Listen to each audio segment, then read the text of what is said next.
Nah, seperti ini Pak. Ini kenapa ya? Oh, Bapak mungkin kayaknya sudah ini deh, Pak. Sudah buka sinematiknya deh. Ini yang di bawah itu kan Bapak sudah nyalakan. Ini nih. Iya. Jadi Udah nyalakan ya? kayaknya tidak perlu atau Oh, ulangin ya kalau kayak gitu ya. saya tutup aja lagi ya Pak ya? Iya, Saya mungkin tutup close dulu yang terus ininya. langsung start simulation aja, Pak. Start simulation yang sebelah kanan lagi, Start Pak. simulation. Iya, Dok. Oke. Saya tidak borot Pak. Pokoknya saya klik-klik aja yang bisa Oh, gitu. jalan. Bisa aja. Pak Danu. Iya, iya, Pak. Pak Febri ini nyamar, Pak. Oh, gitu. Iya, sebetulnya bisa.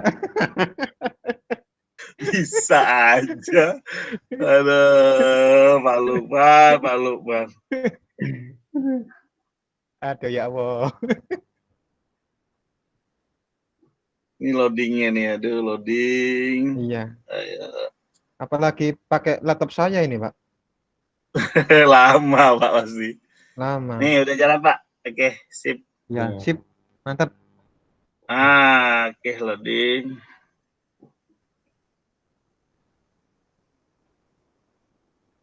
Buat ujian UKK bagus sih, Pak. Boleh Pak, kalau mau ambil soalnya Pak, silakan. Nah, jadi di sini saya pakai set riset Pak. Jadi 3 tingkatan itu saya perbesar mungkin jadi 75%. Nah, di sensor 1 set, sensor 2 reset, sensor 3 set, sensor 4 reset. Jadi kayak gitu Pak. Nah, sekarang di simulatornya saya jalankan yang ini ya Pak ya. Iya, Pak. Oke, kita tunggu.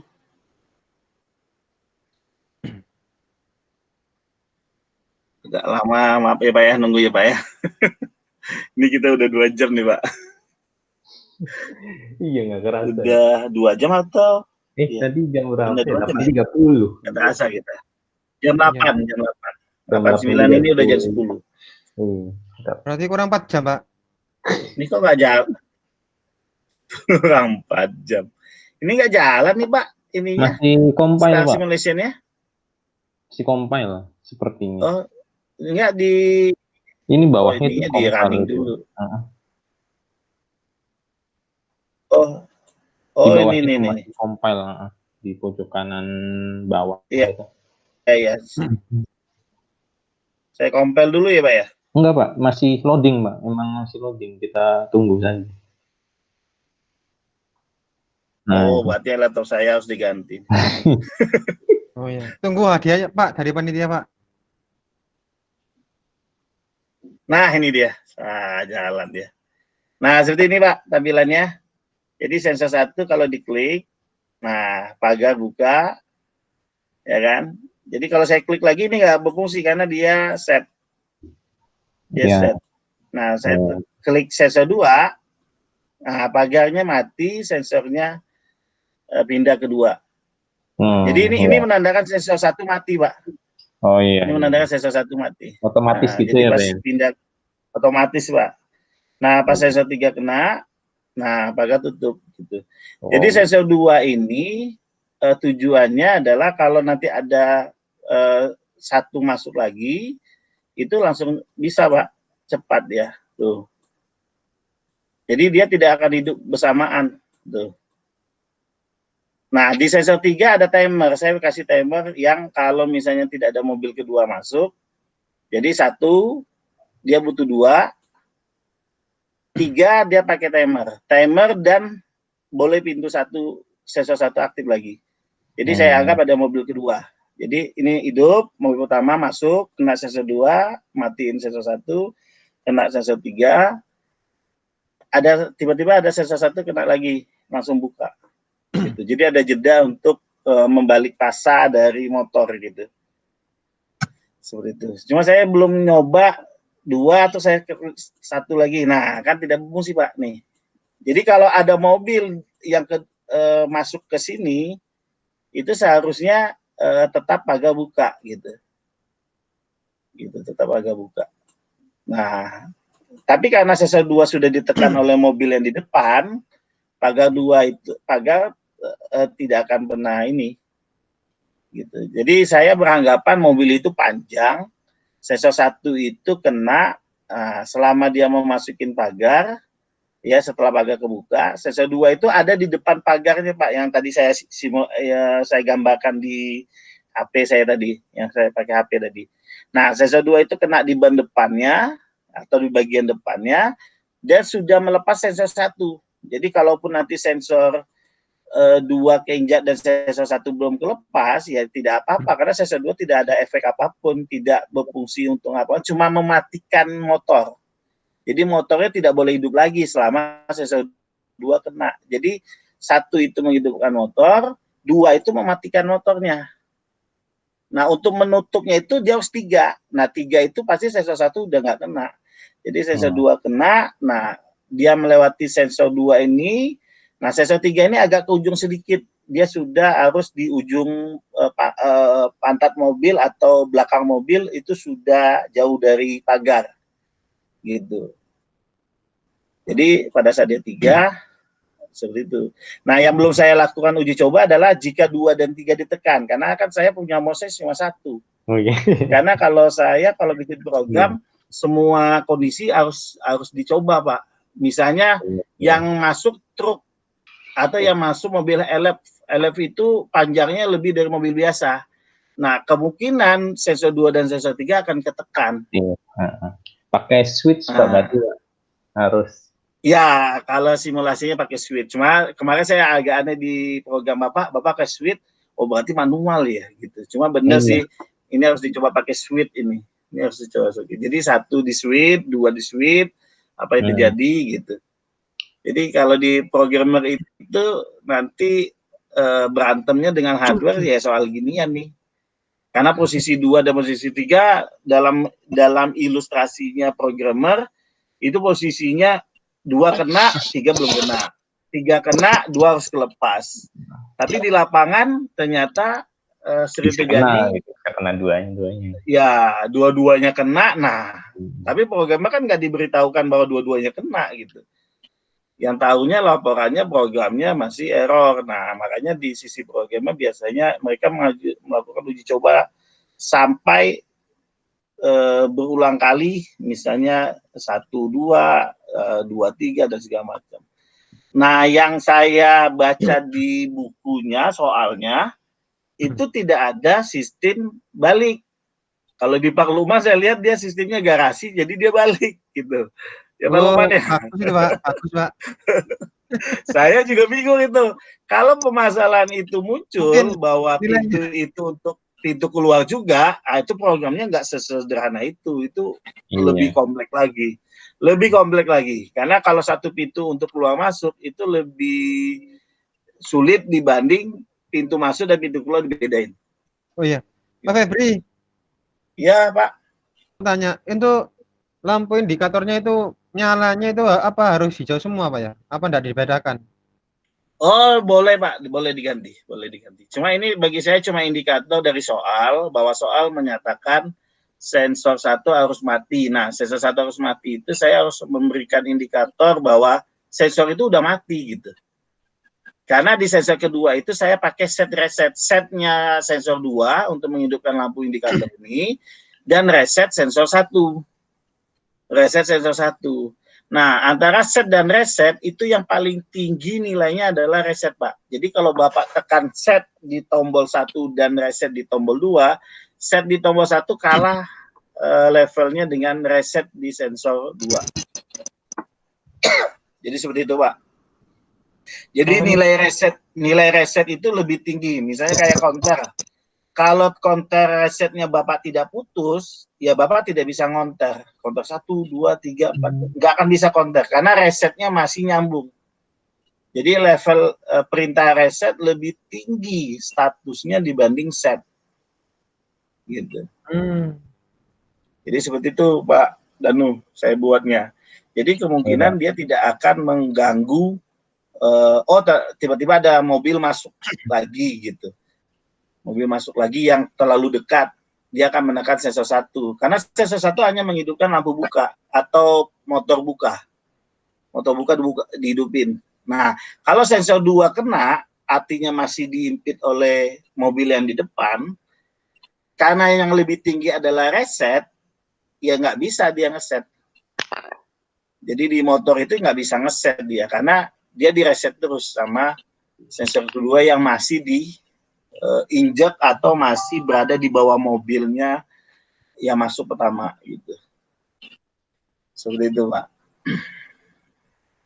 Oh ya, kalau misalkan mobilnya lewat sensor 2 bagaimana, Pak? Ya nggak mungkin, Pak. Oh, jikalau, Pak. Ya nggak bisa, Pak. Kalau itu terjadi ya kacau programnya. Kalau program kan kita bikin program sesuai dengan yang kita sudah dapatkan gitu. Jadi kita baca programnya. Jadi kalau nanti di lapangan seperti tadi Pak Alif ya, dia di bagian hardware, dia salah pasang, itu ya kesalahannya kesalahan hardware, karena software bisa melakukan uji coba secara mandiri gitu. Itu pasti bagian hardware itu yang akan kena gitu. Karena di hardware itu Pak, yang masangnya bukan satu sensor, dua sensor, ribuan sensor. Kalau lagi mikirin utang itu bisa salah itu masangnya. Gitu. Bisa salah itu. Habis kalau udah salah, biasanya programmer salah satu hal yang bisa dilakukan, dia bisa melakukan analisa sendiri, seperti dia menggunakan modul uji coba dia gitu. Makanya dengan adanya sistem seperti ini sebenarnya sangat membantu sekali, Pak, gitu. Waktu saya belajar PLC dulu nggak ada sistem seperti ini. Jadi harus benar-benar nyobain ke alat gitu. Oh iya. Pak Febri. Iya, Pak. Saya singgung tadi mengenai alat, Pak. Berhubung Pak Febri juga membahas ini. Apakah memungkinkan, Pak, kalau kita sudah di simulatornya sudah sukses ya, Pak ya?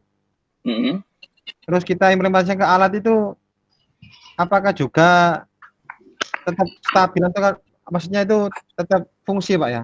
Soalnya pengalaman yang pernah saya ikuti itu terkadang entah itu tidak connect ataupun bagaimana.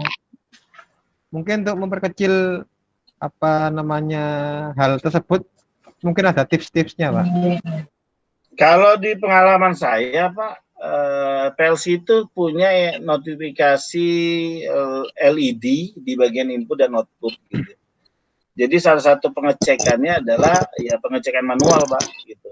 Atau kalau saya pernah dapat dengan Pak Irfan itu, saya juga sempat belajar di rumah PLC itu. Indikator di PLC itu bisa kita aktifkan dari software, Pak, dengan memaksa dia untuk hidup gitu. Jadi salah satu cara untuk mengetahui bahwa kita force ya, cara bahwa itu sudah benar atau tidak, ya caranya adalah kita force bagian outputnya, IO test. Jadi kita uji secara manual gitu. Nah kalau Pak Lukman bilang berapa persen, kalau secara simulasi sudah benar, biasanya kita anggap di atas 50% sudah oke, Pak. Yang jadi permasalahannya nanti di hardware, yang perlu Pak Lukman ketahui adalah di hardware itu dia punya berapa jenis gitu. Misalnya kayak push button itu ada 2 jenis, NO dan NC. Terus ada yang ini segala macam. Nah, kesalahan-kesalahan ini biasanya kalau orang yang baru belajar itu biasanya maklum, biasanya ada kesalahan di situ. Jadi dia tidak mengetahui posisi NONC, Pak, gitu. Tapi kalau yang orang sudah pengalaman, seperti di relay ya, Pak ya, di relay atau konduktor, kalau tiba-tiba satu jalur dia putus, satu kanal dia putus, sebenarnya dia cuma pindah ke samping, tapi jangan lupa di bagian depannya kontrolnya juga harus dipindahin ke samping gitu. Karena memang dari sisi hardware memang didesain sedemikian rupa gitu. Jadi tidak boleh yang pada saat satu rusak dia harus pindahnya jauh banget gitu. ke tempat lain. Nah, Ya. jadi di kontaktor sendiri, di relay sendiri, NO berkumpul dengan NO, NC berkumpul dengan NC gitu, segala macam. Jadi memang sebenarnya sudah didesain sedemikian rupa Pak di bagian hardware itu. Tapi kalau orang yang baru belajar hardware, biasanya kebalik-balik, itu wajar. Apalagi yang versi yang AC Pak ya? Ya. Salah fatal itu. Jadi kalau Bapak Luman mau dapatkan ilmunya, Bapak pertama kali harus belajar SCM dulu Pak, sistem kontrol mekanik. Dari sana jadi sudah paham, nanti pas di pemrogramannya itu tinggal lancar Pak sebenarnya. Sangat lancar karena kita sudah tahu wiringnya gitu. Dan masih banyak lagi aturannya Pak. Saya jujur aja, aturan pengkabelan, warna kabel ini. Ya, Pak ya, 2000 Pak ya. Saya itu sampai pusing itu. Warna kabel, diameter ini segala macam. Ilmunya masih banyak lagi Pak untuk automation ini. Iya, mungkin ini Pak, apa namanya, komponen elektronika, enggak komponen sih, ilmu elektronika dari segi alat itu mungkin yang mahal itu PLC Pak ya? Ya, PLC mahal. Kalau yang elektronika lemah kan cuma resistor, terus apa namanya, elko enak itu. Kalau misalkan PLC, waduh, ini angel. Lumayan harganya. Iya. Harganya lumayan Pak, tapi sekarang karena udah ada KW, ada Mitsubishi itu saya beli di 300-200 ribu ada sekarang Pak. Oh iya, Pak Danu sama Pak Febri. Iya Pak. Mungkin apa pernah menggunakan ini Pak, PLC yang Brandly Pak?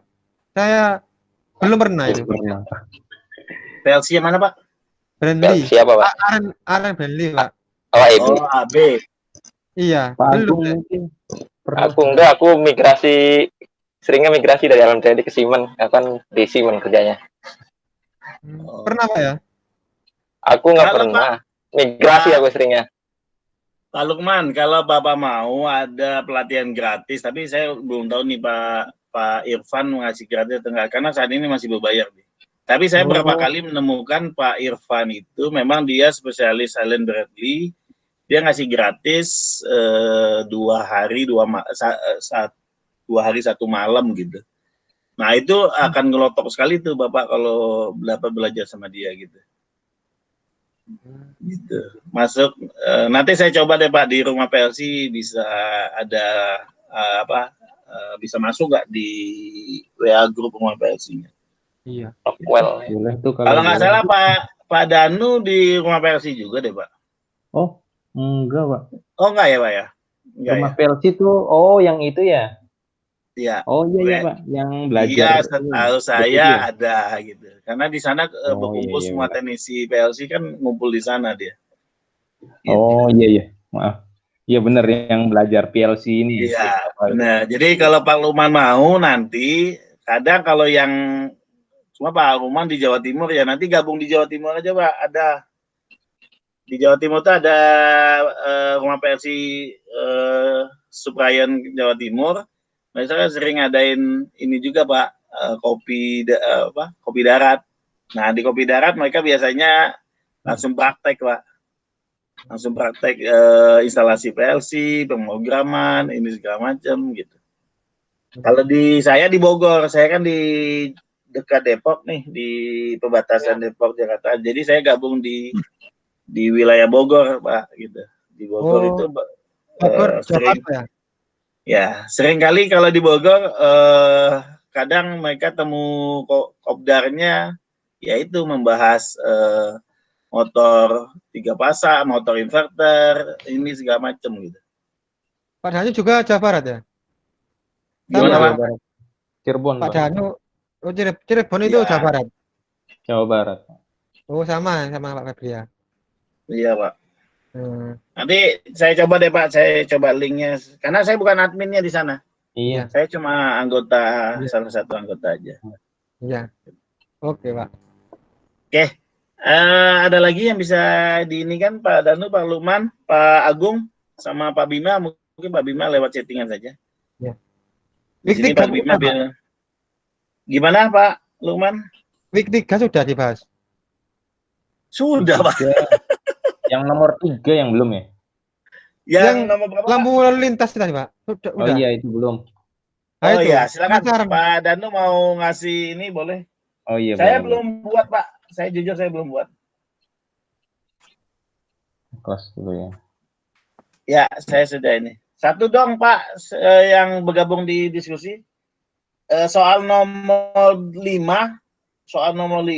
untuk minggu kedua. Bagian akuisisi data pada SCADA itu bukannya semuanya benar ya, Pak ya? Trending, alarm logging, data logging. Oh, SCADA ya. Coba diulang lagi, Pak. Diulang lagi. Soal nomor 5 itu soalnya begini. Bagian akuisisi data pada SCADA adalah titik-titik-titik. Yang A itu adalah trending, yang B adalah alarm logging, yang C adalah data logging, yang D semua benar. Saya lihat jawabannya banyak yang data logging gitu. Berapa itu? Pak Danu data logging ya? Week berapa, Pak? Week 2, Pak. Oh, week 2. Week 2, Pak. Setahu saya bukannya semuanya benar, Pak. Trending data itu logging. kan Iya, di logging ya? trending ya. Logging. Yang benar gimana, Pak? Karena alarm logging itu bukannya bagian dari akuisisi data, bukan. Alarm logging kan berarti pemberitahuan ini kan, mesin mati kan? Data logging, Pak Fabian. Oh, data logging. Waduh, salah saya. Oh, Saya juga ragu itu. enggak apa-apa, Pak. Kita kan belajar. Ya malah Ya. ini apa di soal ini nih apa ya nggak sempet apa ya browsing atau gimana yang ada akuisisi data kan kayak ya ngumpulin data gitu kan. Nah ini data logging kan kayak berhubungan gitu kan. Kalau alarm kan kayak peringatan, kalau trending kan seperti chart atau grafik gitu kan. Ya. Jadi saya anggapnya ya data logging ya, bener atau enggak.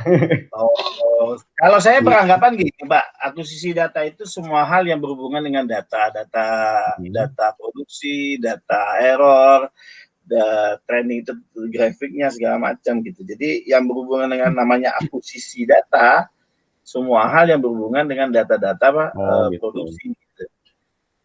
Jadi data logging itu bisa jadi saya anggap produksi. Jadi trending itu kan grafiknya ya Pak ya, grafik, benar sih tidak Pak bilang. Terus alarm logging itu kan data yang berhubungan dengan time mesin mati kan, matinya mesin suatu output kan, gitu. Berapa lama dia mati gitu. Atau dia sebagai notifikasi bahwa mesinnya mati jam sekian sampai sekian, nanti hidup jam berapa.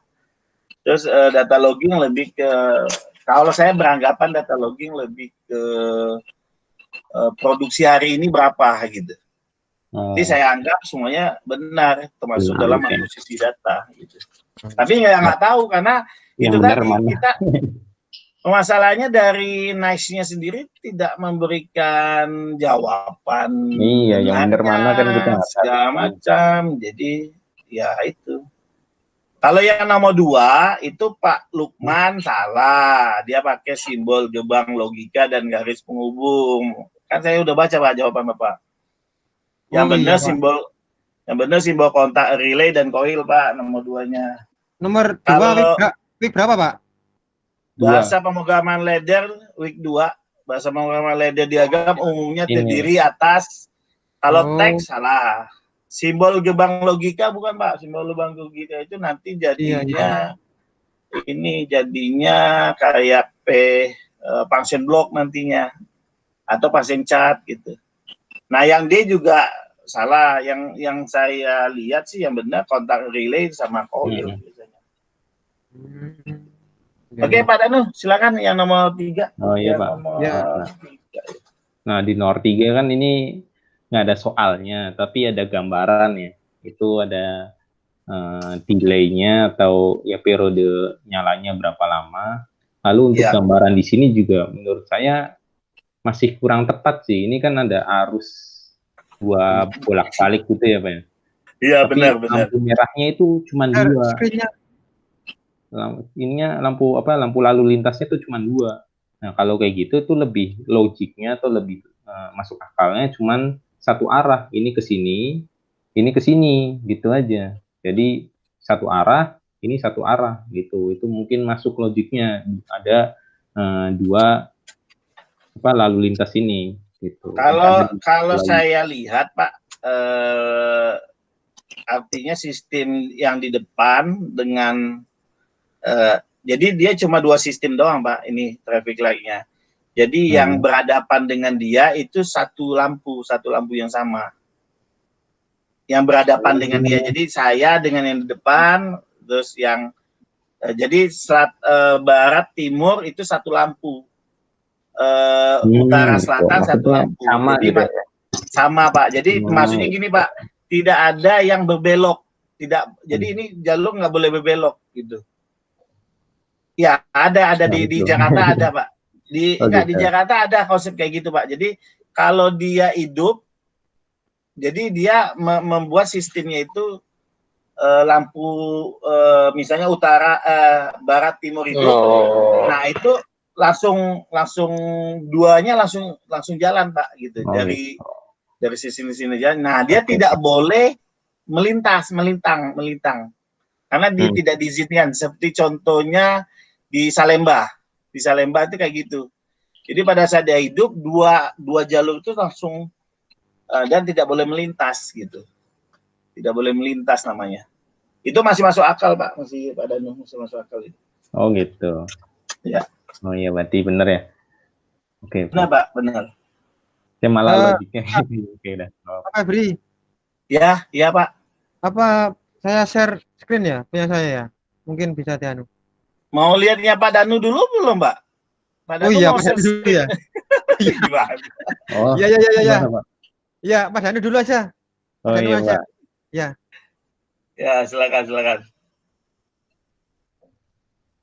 Kalau dari keterangan seperti itu, nah ini kan saya bikin kayak gini. Nanti bisa diperbaikin sih. Belum di-share Pak, itunya Pak. Iya. Tadi saya juga gitu. Sungkan saya Pak. Mau bilang gitu.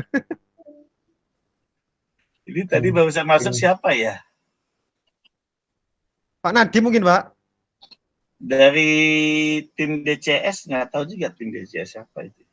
Iya. Nih Pak. Sudah ya Pak ya? Ya silakan, kelihatan Pak. Tadi berarti saya jelasin tuh kurang tidak nampil. Balut mananya. Oke. Jadi gini ya, untuk skada yang saya buat kayak gini Pak. Nah ini nanti bisa diperbaikin lagi sih. Tadi kan saya anggapannya seperti itu. Ternyata ada yang lebih logik lagi bisa. Jadi intinya ya masuk logik soal ini. Intinya periodenya saya ikutin aja nih. Ada merah 1, merah 2, kuning 1, kuning 2, hijau 1, hijau 2 gitu kan. Nah, ini saya coba demonstrasiin. Simulation. Ini cuma menggunakan timer aja sih. Jadi ada ini kenapa ini? Sepertinya ini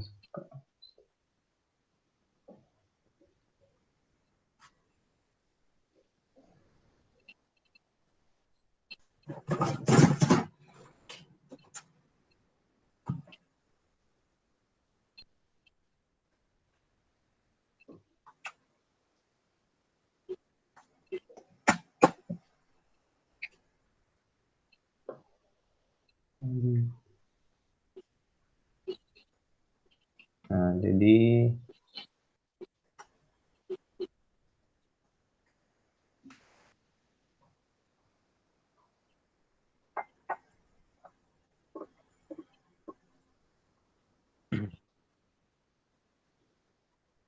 ini Pak, jadi seperti itu Pak. Nah, jauh, lalu ini merah, ini hijau, ininya kuning, rada ngelek ya. Iya ngelek nih Pak, saya lihat.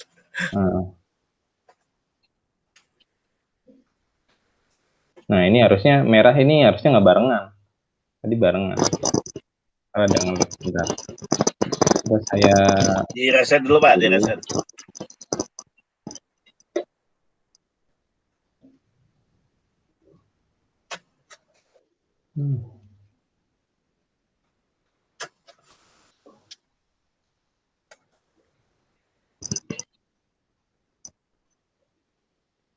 Ini kondisi awal mati semua lampunya Pak ya? Iya sih Pak, jadi di run langsung aktif gitu Pak programnya. Iya, nggak, maksud saya yang pertama kali hidup itu adalah M1 on, yang lainnya off.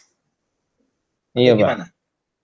Kondisi awal itu ini merah nyala, hijau nyala ini. Nah, di situ nggak ada tulisan Pak. Merah 1 on, nggak ada menyebutkan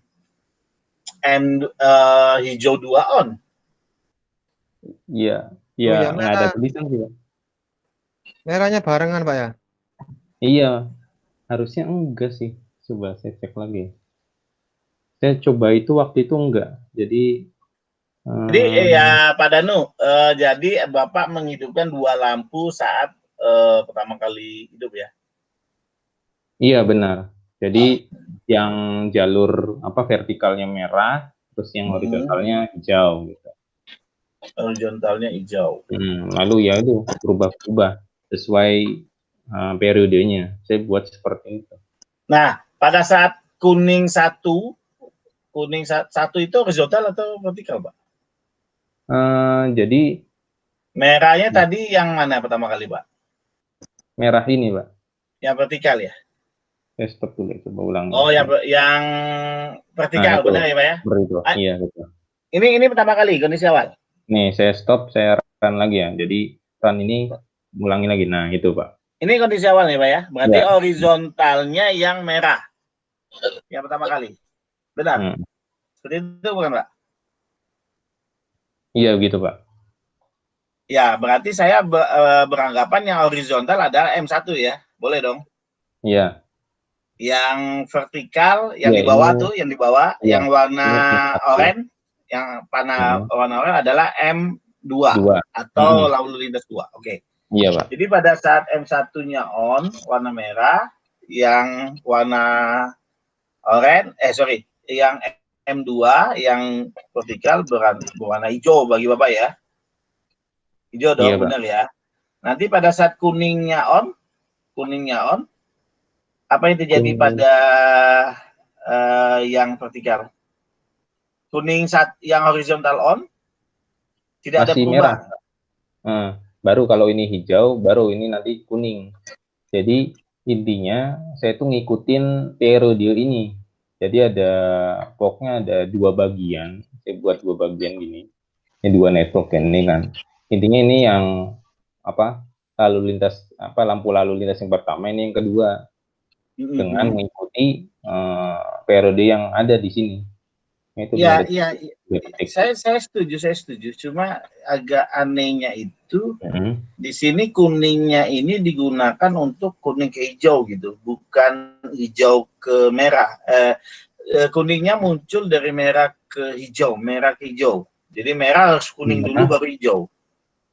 Tapi dari hijau ke merah itu tidak ada kuning gitu sebenarnya. Oh. Iya ya, berarti harus ada kuning keduanya ya, Pak? Atau iya kan, makanya saya lihat dari gambar, dari ininya kan begitu, Pak. Kuning munculnya hanya saat merah menuju hijau, benar Pak? Iya benar. Berarti muncul kuning dari merah ke kuning dulu baru hijau. Iya. Jadi artinya ini orang harus siap-siap dari berhenti, udah kuning nih, mau jalan siap-siap kata dia. Hijau jalan. Ya. Nah, saya tidak menemukan hijau ke merah itu melewati kuning gitu. Nah, yang aslinya tuh gimana, Pak? Saya juga. Nah, aslinya ya begitu, Pak. Saya lihatnya nggak ada. Di intinya nggak ada hijau ke kuning dulu baru ke merah. Karena dari bawah nih Pak nih, dari H2 on selama 3 second, tiba-tiba berubah menjadi merah M1 gitu. Selama 5 second. Seharusnya kuning dulu ya, Pak ya? Seharusnya merah dulu hidup. Benar tadi Bapak bilang, merah yang M1 yang datar, merah yang M1 datar itu on dulu selama 5 second. Nah, yang hijau di bawah itu hidup juga. Iya. Nah, setelah 5 detik, yang kuning merah hidup. Nah, saya nggak tahu tuh yang M1, yang merah yang M1-nya itu kondisinya mati atau hidup. Sepertinya hidup, Pak. Sepertinya hidup. Karena tidak diperintahkan untuk mematikan merah yang di atasnya. Ngerti nggak, Pak? Kan tidak ada yang memerintahkan mematikan merah yang di atasnya. Mematikan merah yang di atasnya. Dia bilang M1 on. M1 itu yang horizontal ya. Yang horizontal ya, yang warna panahnya biru. Iya, ini Pak. Nah, pertama merah dulu tuh hidup situ. Yang kedua, dia menghidupkan kuning, tapi merahnya nggak di-off-kan. Saya juga sebenarnya selalu ini soalnya nggak lengkap nih Pak. Soalnya Pak. Nah itu. Pak Febri. Ya. Pak Danu. Iya Pak. Ini mungkin saya akan memberikan solusi Pak. Iya, mungkin ngaturnya di settingan waktunya mungkin Pak, mungkin bisa berubah.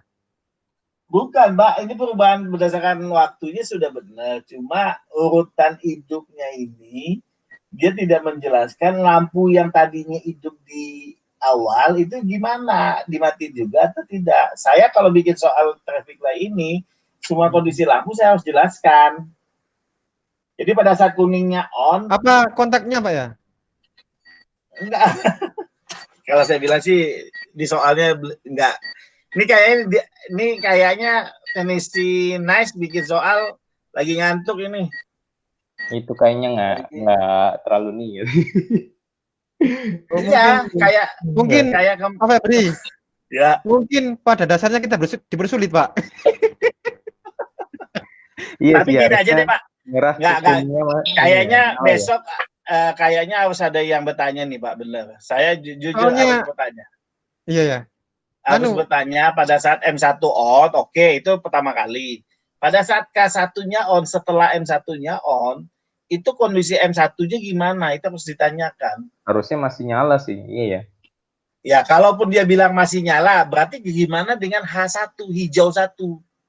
Kalau hijau satunya nyala, masa merahnya tetap nyala? Saya juga baru kepikiran. Kalau dia bilang sesuaikan dengan lampu merah Pak, oke. Kalau hijaunya on, berarti M1-nya juga mati, K1-nya juga mati. Seperti itu ya Pak ya? Terus setelah H1-nya nyala, kan pindah ke M2 ya? Pindah ke M2 ya? Iya Pak. Pertanyaan saya pada saat H1-nya nyala, H2-nya yang di bawah tadi itu gimana? Hidup atau mati juga enggak? Mati harusnya Pak. Mati. Dan dia harus apa yang hidup? Ke merah. Merah. Tapi di sana M2 on ada loh Pak setelah hijau. Setelah H1 on selama 3 second, dia menghidupkan merah on 5 second loh Pak. Kalau Bapak bilang, oh dia sudah nyala saat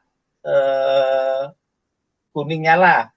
Mungkin perintah M2 on-nya salah dong Pak Danu. Iya. M2-nya on, M1-nya off Pak, mungkin Pak. Iya, seharusnya kan di sini dia harus jelasin M1-nya on, oke. Terus siapa lagi yang on? Misalnya dia bilang H2-nya juga harus on, Pak. Oke, kita ikutin ya. Terus setelah 5 detik K1-nya on nih. Ceritanya dia akan hidup selama 2 detik. Kita anggap M1-nya tidak dimatikan, tetap hidup. Jadi yang hidup tuh merah sama kuning di horizontal. Pertanyaannya adalah bagaimana yang ada di vertikal? Apakah tetap H2 on masih hidup?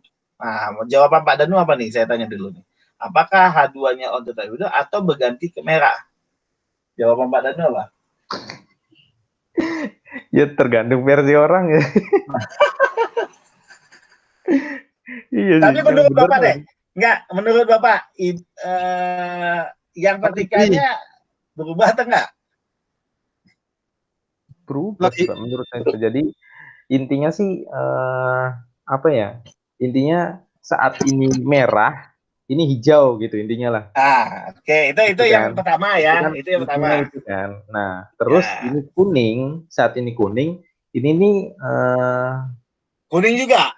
Ini merah. Merah. Ini kuning, ini merah. Karena dari delay waktunya sendiri itu berbeda, Pak. Ini 5 detik, terus tuh hijaunya kan 3 detik. Nah, ini masih merah, ininya sudah berganti jadi merah. Ini iya sih. Ini merah. Pak Febri. Iya, Pak. Mungkin kita perlu coffee break ini, Pak. Iya, boleh. Iya, benar. Pak, ini harus ditanyakan detail ini. Ini nomor 3 saya jujur ini nomor 3 nggak ada soalnya. Karena ini nggak mungkin. Saya masih bisa mengikuti alur pertama, saya masih bisa. M1 atau yang horizontalnya merahnya nyala, saya oke, setuju 5 detik. Terus Bapak bilang yang di bagian vertikalnya hijaunya nyala, Pak. Oke, saya ambil dari soal di paling bawah. Yang H2 on selama 3 second. Saya ngikutin, setuju saya. Tapi di perintah kedua, dia menghidupkan kuning, dia tidak memberitahukan M1 di atasnya itu dimatikan atau tidak. Terus dia tidak memberitahukan juga yang H2 atau yang vertikal itu kondisi hijaunya gimana? Apakah tetap hijau atau berubah? Itu satu pertanyaan saya. Kalau misalnya kita ambil yang saya pikirkan, kuning yang horizontal nyala selama 2 detik setelah merahnya nyala, jadi merah dulu nyala 5 detik, terus kuningnya nyala 2 detik, saya masih tetap beranggapan yang vertikal atau yang H2 itu tetap dalam kondisi hidup, belum ada pergantian, karena yang horizontal belum running atau belum hijau. Nah, pada saat horizontal yang H1-nya hidup, dari setelah K1 2 second menjadi H1 on, yaitu hijau hidup selama 3 second. Nah, disitulah terjadi perubahan ke merah, karena jalur vertikal harus berubah dari hijau ke merah gitu. Itu analisa saya, Pak. Gitu. Nah, selanjutnya karena merahnya sudah on yang di vertikal, nanti merahnya akan ke kuning, tapi tetap H1-nya atau yang horizontal tetap hijau.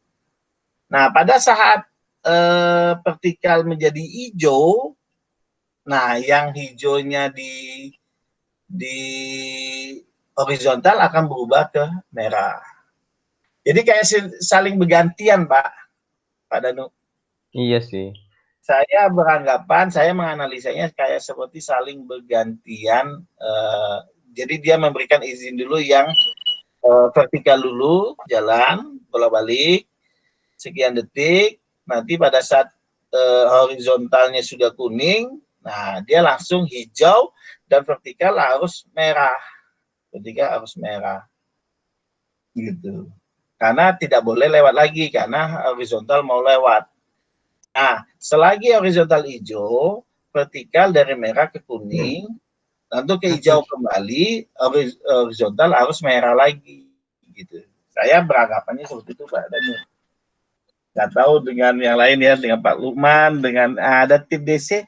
Tim DCS siapa ya? Boleh. Tim DCS. Berarti tim DCS siapa ya? Pak Febri. Ya Pak. Berarti ini bisa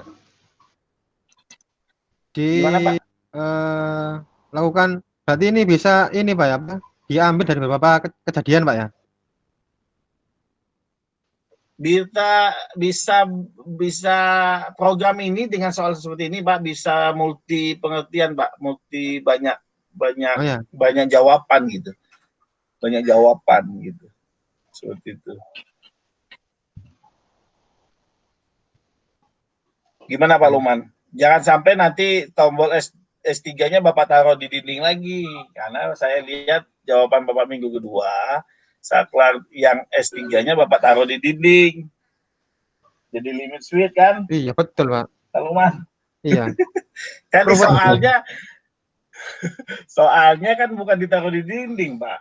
Dia kan berurut, sesar 1 kena, habis itu sesar 2, habis itu sesar 3. Sesar 3-nya Bapak taruh di dinding, sesar 2-nya Bapak taruh di ujung kan. Iya. Terus Bapak bikin garasi kan? Padahal kan itu bukan garasi. Kan bukan garasi, Pak. Pak. Imajinasinya terlalu tinggi, Pak. Imajinasi.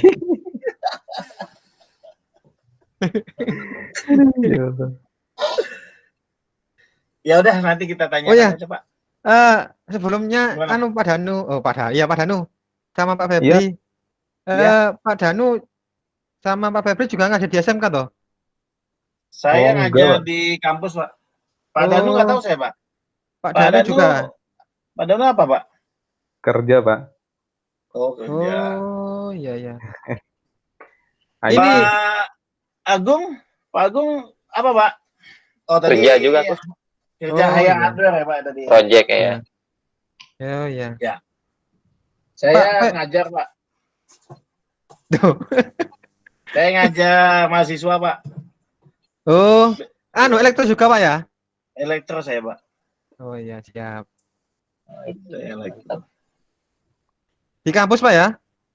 Di kampus, Pak. Saya di kampus. Saya ya mau kemana lagi, Pak? Iya. Ini saya jujur umur saya paling tua di sini, Pak. Jadi nggak enak saya, Pak. 40 tahun. Lihat, Pak, jadi kan seneng ini ya, diskusi sama kaum milenial ya, Pak. Karena biasanya, Pak, dari programmer itu dia punya cara penyelesaiannya agak berbeda, Pak, gitu. Dan saya orangnya senang untuk membaca bagaimana cara orang untuk menyelesaikan permasalahan tersebut. Gitu. Makanya saya senang sekali berkumpul dengan orang-orang yang mau belajar pemrograman, gitu.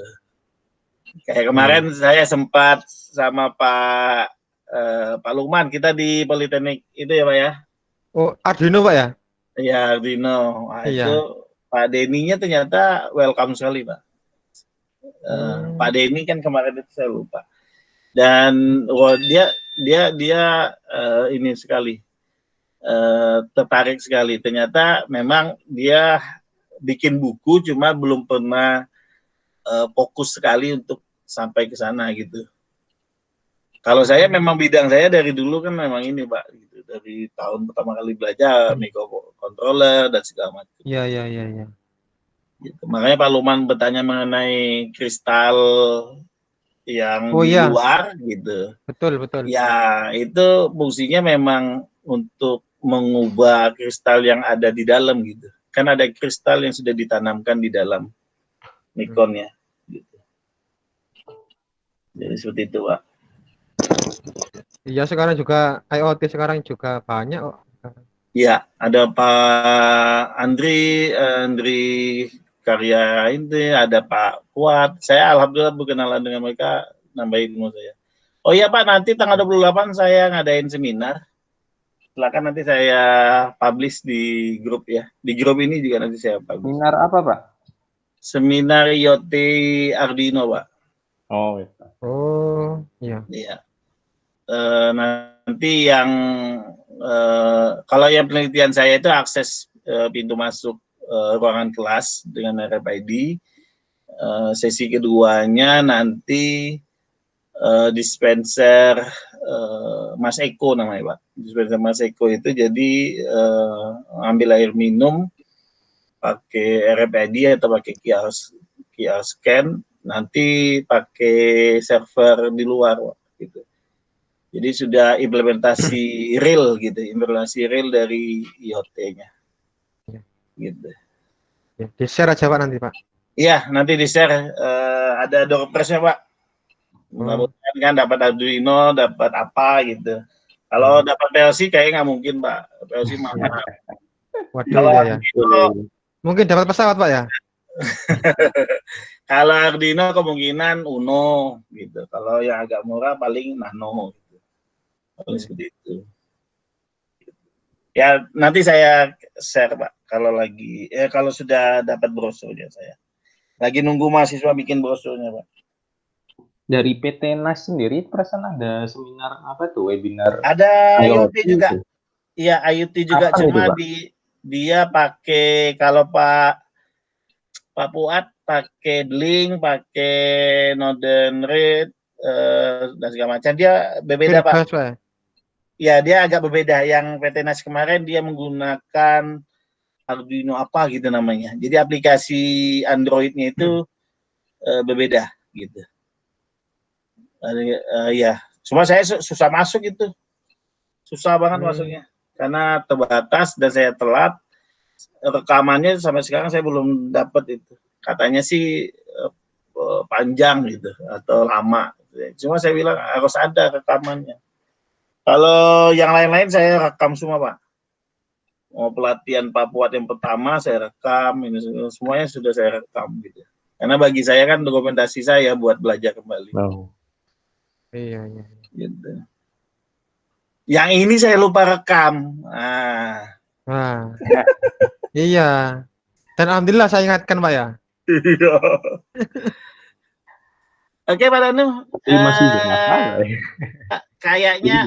Kayaknya kita akan tanyakan soalnya. Nanti saya juga akan bertanya di grupnya magang kita.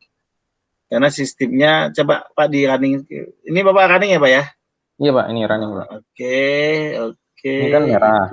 Iya merah. Lalu ini jadi merah lagi. Oh ini merah lagi, oke. Ini kuning. Hijau. Ini hijau. Kuning. Ini kuning. Hijau. Oh pada saat. Jadi saya bingung. Ini logiknya agak. Ini hijau, ini kuning, ini hijau tapi di sana berubah merah. Oke. Pak Febri. Iya Pak. Sebetulnya ceritanya gimana Pak ya? Saya bingung Pak. Cerita apanya Pak? Ceritanya yang logisnya, yang logis Pak. Maksudnya programnya itu seharusnya bagaimana? Yang soal ini, soal nomor 3. Menurut versinya jenengan. Ya, oke. Pemikiran jenengan. Kalau menurut saya ini kan soalnya memang tidak lengkap. Jadi kalau soal ini tidak lengkap, kita ambil secara logikanya saja. Bahwa ini simpang 4 memang simpang 4, cuma lampu trafiknya cuma 2. Kalau dibuat seperti itu berarti sebenarnya ini traffic walaupun 4 simpangan tapi sebenarnya sistemnya cuma dua jalur, yaitu kita anggap timur dan barat, utara dan selatan. Nah, sistem kerjanya biasanya kalau traffic seperti ini Pak, kalau yang hidup adalah yang timur barat, itu artinya yang dari timur bisa ke barat, yang dari barat bisa ke timur.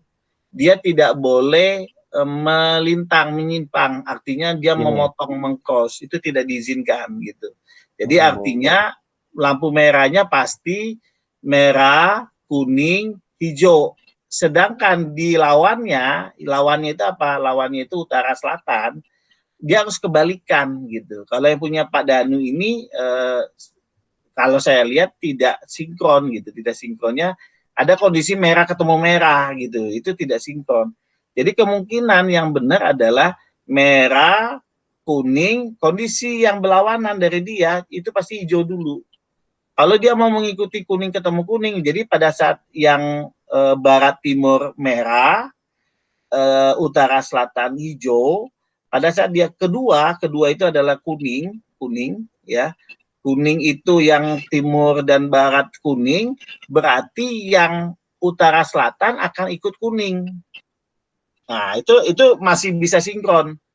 Kenapa? Karena dia mau pergantian dari kuning ke merah. Dari hijau ke merah. Sedangkan itu yang dari utara selatan ya. Sedangkan yang dari timur barat dia pergantian dari merah ke hijau. Jadi ketemunya di kuning. Nah, pada saat catatannya begini ya, utara, timur dan barat merah kuning, utara selatan hijau kuning, paham Pak? Hijau kuning gitu. Iya. Nah, di sesi terakhir utara selatan menjadi merah, sedangkan timur barat menjadi hijau. Timur barat menjadi hijau. Iya. Jadi dia tidak akan bentrok. Nah, begitu seterusnya. Nanti hijau ke kuning dulu, merah ke kuning dulu. Seperti itu, Pak Lukman. Jadi logika saya seperti itu. Apa seperti ini, Pak ya? Coba saya share screen, Pak ya. Oh iya, boleh, Pak. Oh, boleh, Pak. Ini Silakan, sudah Pak. saya gambar. Apa seperti ini Saya loh? Pak, saya kirim, Pak. Belum ada saya screen-nya, Pak. Belum, sebentar, Pak. Wah, ini kita kayak seminar ini ya. Iya. Harusnya ada sertifikatnya ini. Share screen. Ini ya, present no ini ya. Iya, Pak. Pak, mana, Pak? Belum presentasi Bentar, Pak. yang seluruh layar aja, Pak. Ya, bentar, Pak. Seluruh layar Anda. Ini Pak Bima sudah live ya. Mungkin capek dia kerja. Tapi kita bertiga kan nggak kerja Your sama entry Pak screen, Agung. Pak ya. Boleh. Pak Agung masih standby, Pak? Masih, Pak. Ini kita udah 3 jam loh. Sudah tampil, Pak? Belum, Pak. Waduh. Presentasikan sekarang, diklik, Pak.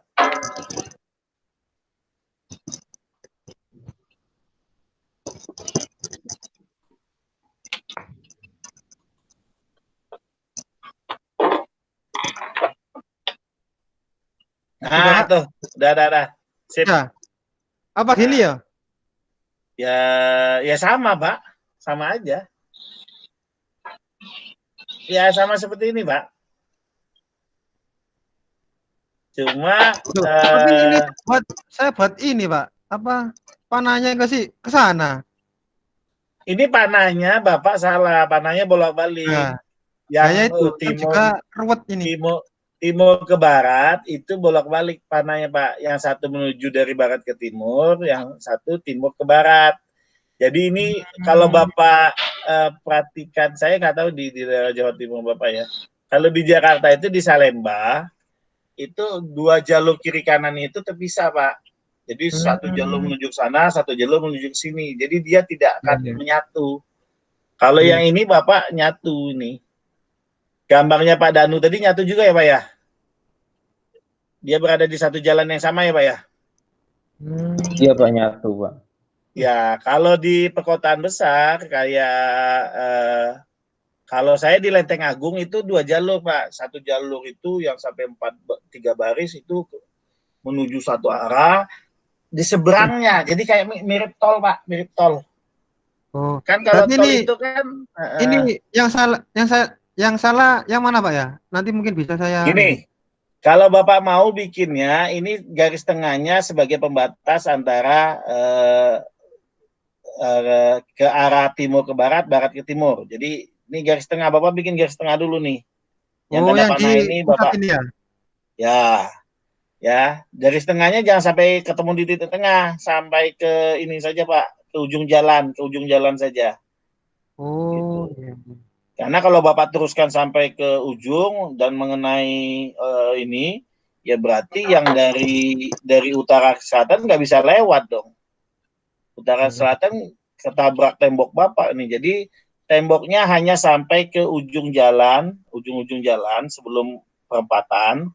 Nah, nanti arah panahnya di atas itu panahnya dari, kalau saya berhadapan dengan laptop saya, dari kiri ke kanan, yang di bawahnya kan Bapak bagi 2 tuh, kanan ke kiri. Oh iya, betul. Gitu. Nah, untuk yang ke atas, sama juga Bapak bikin, di tengahnya Bapak bagi 2, jalan itu Bapak bagi 2 sampai ujung jalan, di atasnya juga sampai ujung jalan Bapak bagi 2. Yang sebelah kanan itu saya kalau itu yang sebelah kiri itu dari bawah ke atas, yang sebelah kanan dari atas ke bawah. Seperti itu ya, Pak Danu ya, kalau dalam traffic ya. Yang sebelah kiri. Ya, yang dibuat Pak Danu tadi, Pak Lukman. Oh iya, Pak. Atau Pak Lukman, lihat soal. Ya. Mungkin nanti saya lihat rekamannya, Pak, yang hasilnya ini, Pak. Nanti saya pelajari lagi. Ya, oke, boleh. Oke, Bapak-bapak, itu saja yang kita diskusikan hari ini. Kalau misalnya minggu depan kita mau diskusikan lagi, boleh. kayaknya memang menarik kalau kita diskusikan daripada kita pikir sendiri kan. Pikir sendiri pusing juga Pak, gitu. Iya.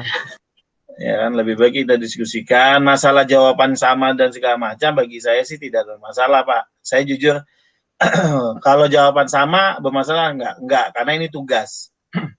Beda dengan tadi apa istilahnya tes ya. Kita ada tes ya. Ya kan ada uji. Iya kan ada ujian kan. Nanti ada tes uji kan, tes ujian kan. Katanya. Oh iya. Ya, nah kalau tes ujian oke, itu kita masing-masing gitu. Tapi kalau selama cuma tugas latihan, saya beranggapan jawaban saya diketahui orang juga ada masalah, karena saya mau memberikan pemahaman mereka, siapa tahu mereka mau ngikutin saya, atau jangan-jangan mereka punya sesuatu kayak Pak Danu tadi saya lihat, berbeda konsepnya dengan konsep saya. Mungkin Pak Danu ngelihat yang on saya juga dapat ilmu baru tuh kayak. Ya Pak Danu ya. Iya. Ada teknik seperti itu gitu. Jadi artinya kita saling sharing pemahaman mengenai leader ini, dan itu lebih enak kalau kita sama-sama terbuka aja gitu. Masalah tugasnya nanti sama semua, ya nggak apa-apa, namanya kita lagi ini kok, lagi belajar gitu. Kalau bagi saya seperti itu Pak, kalau lagi belajar ya seperti itu, tapi pas ujian ya di situ kita beda gitu. Bisa jadi algoritma yang Bapak pakai di ujian nanti tidak sama gitu dengan pada saat latihan. Itu is okay gitu. Yang penting bisa menyelesaikan permasalahan gitu. Bagi saya, menurut saya seperti itu Pak gitu. Makanya saya share saja beberapa tugas saya ke anggota magang yang benar-benar ini saya share gitu. Nah, saya juga jadi kasihan buat yang kemarin lockout 2 itu live gitu. Itu 2 nanti sempat saya kasih jawaban juga yang tugas utama. Tugas keduanya karena saya belum buat, mereka belum saya kasih, mungkin karena mereka merasa aduh tidak ada jawaban lagi nih, ya udah mereka live gitu. Padahal sangat disayangkan gitu. Padahal kalau mereka mau gabung seperti ini, saya udah beberapa kali pengen buat, cuma nggak sempat mulu. Nah hari ini benar-benar saya buat gitu. Saya buat diskusi, kita rapat, atau istilahnya kita sharing apa yang kita punya. Mudah-mudahan dengan adanya seperti ini, ya pada saat ujian nanti kita udah siap gitu. Saya pengennya grup ini, grup magang kita yang dinamakan grup magang 3-4, kalau bisa lolos semua di uji tertulis gitu. Itu harapan saya. Gitu. Kalau lolos tuh dapat apa sih kita Pak? Benefitnya Pak? Waduh, saya belum tahu Pak. Apa kita dikasih kerjaan sama dia? Itu saya juga nggak tahu. Kayaknya Pak, apa namanya, dapat ini piagam. Kalau mau ditanyakan, tanyakan aja Pak, nggak apa-apa. Dia juga nggak marah kok kalau kita tanyakan nanti. Tapi kalau saya lihat saya menganalisa dari ini, kemungkinan ditawari kerja, kayak Pak Danu mau nggak kerja sama di sini? Dia melihat nih hasil tesnya Bapak bagus, ditawari ke perusahaan biasanya Pak. Halo. Ya Pak. Ini tadi tadi meluruskan untuk tesnya ini tes tulis apa tes praktek Pak ya? Biasanya tesnya dilakukan pakai laptop kita masing-masing, kita dikasih soal yang berbeda.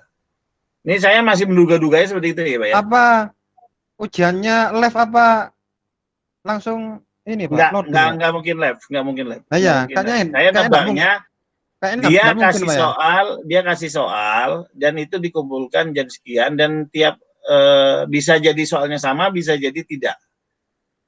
Ya, bisa jadi soalnya sama, bisa jadi tidak. Jadi antar peserta soalnya beda, dikerjakan nanti online lagi atau ketemu lagi di tatap muka di Zoom-nya mereka. Bapak sudah langsung mempublish. Kalau mereka mau lebih serius lagi, ya Bapak harus terangkan dulu masing-masing gitu. Jadi dia harus menyediakan waktu untuk proses tes itu. Nah, kalau saya bayangin ada 6 grup seperti ini dengan asumsi satu grup seharusnya isi 20 ya, tapi saya ambil paling rendah 10, Jadi kemungkinan tesnya ini lebih ke dibuat di rumah, tapi ada waktunya dan harus diselesaikan di jam yang sudah ditentukan. Jadi kita disuruh kumpul dulu biasanya.